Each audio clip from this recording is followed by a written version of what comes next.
Quarantine Chronicles number 32. Welcome. It's been a week since our last video, and since then I've had a couple opportunities to see a handful of you, and it's been really a delight. And it makes me more excited for our eventual return, which is closer now than it has ever been before. For two reasons. One, because we actually kind of have an idea of what date we're looking at, but also because that's kind of how time works. We are further in the future now than we ever have been before. And we are further in the future now than we ever have been before. And we are further in the future even now than we ever have been before. I want to remind you guys of an opportunity that you have to ask your questions to us. Go into the messages on your phone and type in the @line opendoorteenministry@gmail.com and send us any one of your questions. It doesn't matter how small or how big. You can send it right to that email, and what we'll be able to do from there is compile all the questions and make an opportunity for you guys to have your questions answered. It was really formative in my faith to feel like I could get my questions answered.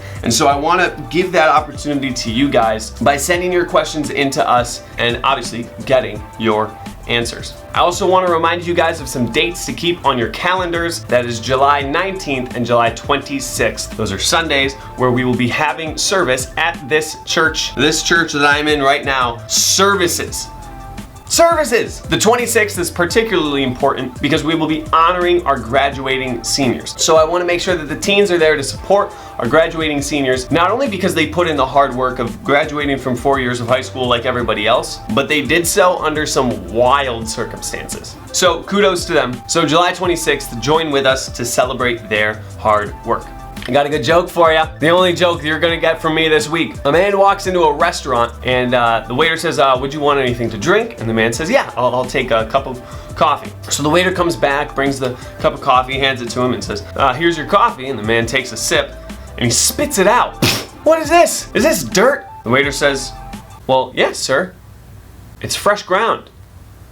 We're gonna jump into the word here. We're gonna go to a passage that is about control. Now, I would say about 50% of the time I'm praying is because I'm trying to relinquish control of something over to God. Because guess what? It is in the human condition to want to manipulate all the pieces, to be able to move all the pieces on the chessboard exactly where we want them, when we want them, to press our thumb on the scales of what's going to happen, how it's going to happen, when it's going to happen. But the issue is that we don't have that power. Why would we be able to control things that are out of our power to control, that God specifically says are going to be out of our control, where He is also telling us, hey, listen, hey, this is not yours to have. This control belongs to me. Jesus speaks to that in Matthew chapter 7. Ask and it will be given to you. Seek and you will find. Knock and it will be opened to you. For everyone who asks receives, and he who seeks finds, and to him who knocks it will be opened. Or what man is there who, if his son asks for bread, will give him a stone? Or if he asks for a fish, will he give him a serpent? If you then, being evil, know how to give good gifts to your children, how much more will your Father who is in heaven give good things to those who ask Him? Now you might be asking, Tommy, how does this passage talk about control when the word control is never used? Now that's a great question. Thank you for asking. The heart that desires control is the heart that is convinced that they have the power to control their surroundings. I don't know if you've thought of it this way, but to desire control is totally prideful. To believe that you have more power to control yourself, or at least control your situation in a way that is more prudent and wise than God, a little bit of pride there. And it's a pride that we all have. Doesn't matter who you are. You're gonna struggle with this. Because the desire to control not only comes from pride, but it also comes from a deep sense of worry that what we desire to have most is not going to come through. The idea that if we don't try our very hardest, and if we don't have all of our ducks in a row, that which is most beneficial to me is not gonna pan out. It's pride. And it's worry. And Jesus speaks exactly to that in one sentence. He says, how much more will your Father who is in heaven give good things to those who ask Him? The God who we know is in control, right? The God who in the book of Colossians, it says that all things consist. That is, that every little molecule in the universe is being held together by God. He probably also has the power to control your scenario if you ask Him. And now why do we ask? It comes back to pride. We don't want to relinquish our control, and we're too prideful to ask for help, right? It's all kind of cyclical. But the wild thing is that Jesus actually turns human decency against us, right? Jesus is talking to this crowd. He says, who among you is going to hear his son ask for bread and give him back a stone? And I can only imagine that all the guys around there were like, of course they're not gonna give their son a stone when he asks for bread. I mean, there's probably one guy who was like, that was a joke I pulled one time. It is common human decency to give your children that which they need when they ask for it. What we know to be true is that we are not nearly, even in the ballpark, of being as good of people as God is. So if we have that kind of decency, how much more so does God have it? All the things that you think that you need to control, all the chess pieces going exactly where they need to go at the moment they need to go to them. You might be great at chess, but you do not have the power nor the acumen to manage and control your life as well as God will, if you let him. God gives good things to those who ask for them. And this kind of speaks to something that Jesus had said earlier in this same sermon at the end of chapter 6 of Matthew, where he says, do not worry about tomorrow, for tomorrow will worry for itself. Sufficient for the day are its own troubles. This same thread of thought of worry and control and reliance on God really is something that Jesus really points at here. But for me to say you shouldn't worry anymore would be pretty unfair. It's pretty unavoidable to worry about stuff. So long as we are on this world, we're gonna worry. I don't know if you know that or not, but it's gonna happen. And so what I know to be true about myself and what I know to be true about some of you is that we are our own worst critics. And when we start to worry, one of the thoughts that creeps in is, how come I just can't trust God enough? Okay, sure, I see where you're coming from, but it's a little unfair to expect yourself to be totally perfect at all times. Jesus is going to give you enough grace to forgive you about that kind of thing. You should probably give yourself enough grace as well. But in response to worry, we should certainly ask God for help. Jesus lays down this principle, right? That when we begin to worry and when we begin to specifically worry about our lack of control, Jesus points out that God is your Father, He is in control, and He loves you. Therefore, don't worry. It's going to be okay. If God is in control and God loves you, then you're set, right? Because we know that God is in control of all things, and we know that God's love for you is infinite. So if those two things match up and they intersect the way that we know they do, you're probably going to be okay. Now, is that to say that something undesirable might not happen to you? Well, sure, it will. Is that God's love for you running dry? No, of course not. One of the undesirable things that has happened to me this year is I missed the first night of snow camp this past year. I got sick for like the first time in like 8 years. I'm not even kidding. And so the day before snow camp, I'm sick and I'm not going to be able to make it to the first night, and I'm super bummed, and I send my message outline to a couple of guys at camp, and they were all like, no, we can't do it. And actually Jake Brown, who has recently been canceled, he said, hey dude, you should make a video. And so I made a video and we played it at snow camp, and if that doesn't happen, Quarantine Chronicles probably doesn't happen either. God's control in that undesirable situation there came full circle just for this quarantine that none of us knew was going to happen. God's control is incredible, and relying on it, even when things stink, is worthwhile, because God will not give you a stone when you ask for bread. Coming up, the last of our senior spotlight. We've been asking the heavy-hitting questions to our graduating seniors, and we've heard from 6 of our other seniors. Let's hear from 2 more and hear what Dylan and Jordan have to say. How's it going, my brother? Pretty good. Dude, look at you. Oh, 76ers. We're highlighting our seniors in our senior spotlight. You made that video where you answered some of the essential questions that every graduate has to answer. What are you doing after high school? Who your family is? What your plans are? But here, we're asking the real questions. Are you ready? I'm ready. All right, Dill, here we go. Question number 1. You can travel anywhere. You leave next week. Cost is not a factor. Where do you go? Anywhere. Anywhere. Probably somewhere in Mexico. Somewhere in Mexico? Yeah, maybe like a tropical island or something like that. Are we talking? Yeah, okay, so we're talking like coastal Mexico, not like Mexico City. No. Not like the mountains and hills of Mexico. That would also be pretty cool, but I gotta say it, on the water. I dig it. Now, why Mexico? Why not like? I've been to Cancun, which is pretty much the same thing, but it was really fun, so I want to go back. You wouldn't want to go to like French Polynesia or Bora Bora? I mean, maybe. I don't know what French Polynesia is. It's like over by Hawaii. Oh. That's like where Tahiti I was is. about You know to that? Hawaii too. Hawaii's been a popular choice. Yeah, that's pretty good. Hawaii's been a very popular choice. My guy. What's going on, homie? How's it going, brother? Good. The hair is healthy. The hair's looking healthy. Hair is very healthy. You see, I got all the edges working and all that. Yeah, you did. Oh my goodness. You did it to him. Yeah, I did. Wow. All right, brother, here we go. Where do you go? Dubai, no question. Dubai. Tell me about it. Supercars Okay. and night golf. Supercars and night golf, and that's that. Dubai, and they got like what is it, the tallest building in the world? They do. The Burj Khalifa. Staying there. What a play. I know. You knew that. You were thinking about that real No quick. question. What are you talking about? Wow, dude, Dubai. You're the first person who didn't even consider Hawaii. Everybody was like, oh, Hawaii. Hawaii's more like a honeymoon type thing. For sure, but Dubai's gonna give you some stuff to do. Yeah. Dubai is crazy. Dubai All right. is crazy. Question 2. You have one wish. You cannot ask for more wishes. What do you ask for? One wish. One Can't ask wish. for more wishes. This is tougher than that. Than the Dubai one.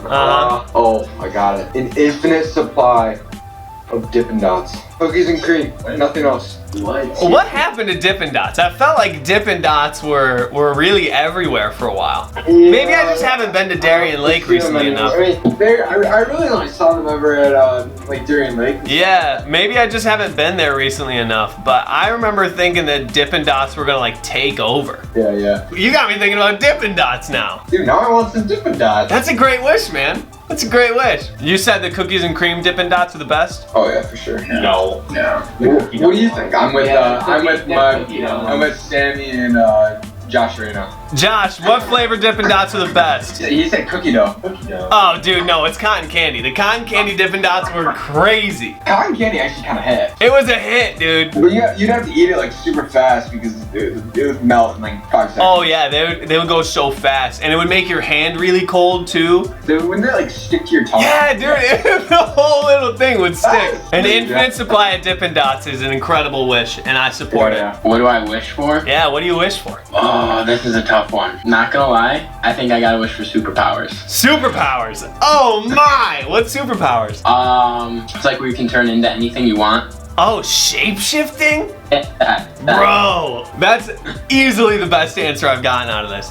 would be pretty cool. How are you gonna utilize this power? I really don't know how I'd utilize it. I think that would be fun though. 100%. You could definitely use it to mess with people. That's for sure. The prank potential hits a really high mark there. You can do a lot of things with that. Huge potential. Shape-shifting superpowers. That's an incredible wish. You ready for number 3? Yes. You wake up tomorrow and you're magically incredible at one skill. What would you want that talent or skill to be? I don't know how to put this, but like getting along and talking to people. Ooh, an incredible social skills. You can use that for a lot of things, because one thing I want to do, like in the future, I'd probably want to become I do right now, want to become a salesman. And also you can use it to like talk to people and just like make more friends, and you can also like preach to people, I guess. Dude, look at you. What an answer.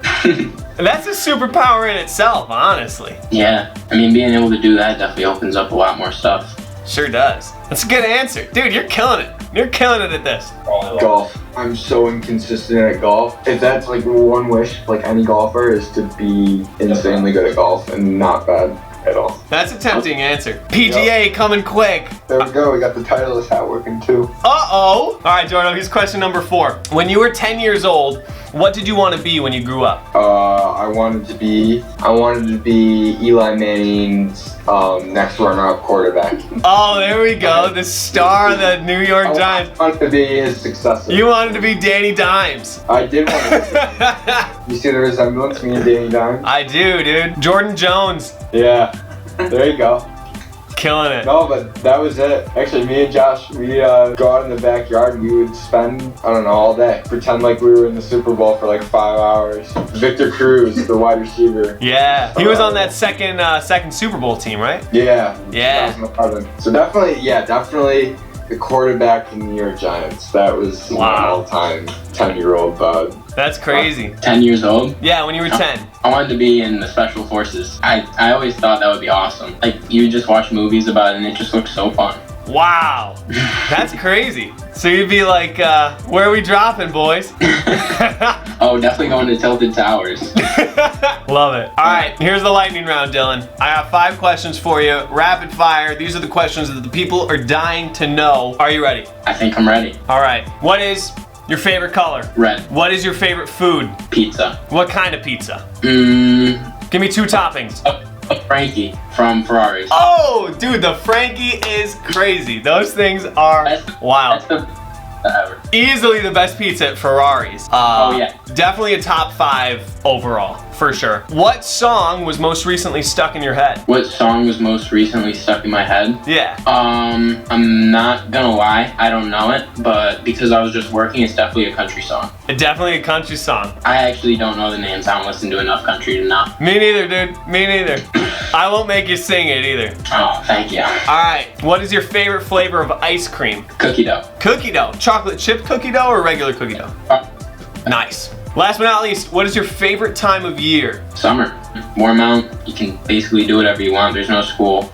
And that's my birthday, like, season. When's your birthday? It was June 28th. Oh, June 20. Oh, yeah, it just came by. No, skydiving. Were you actually?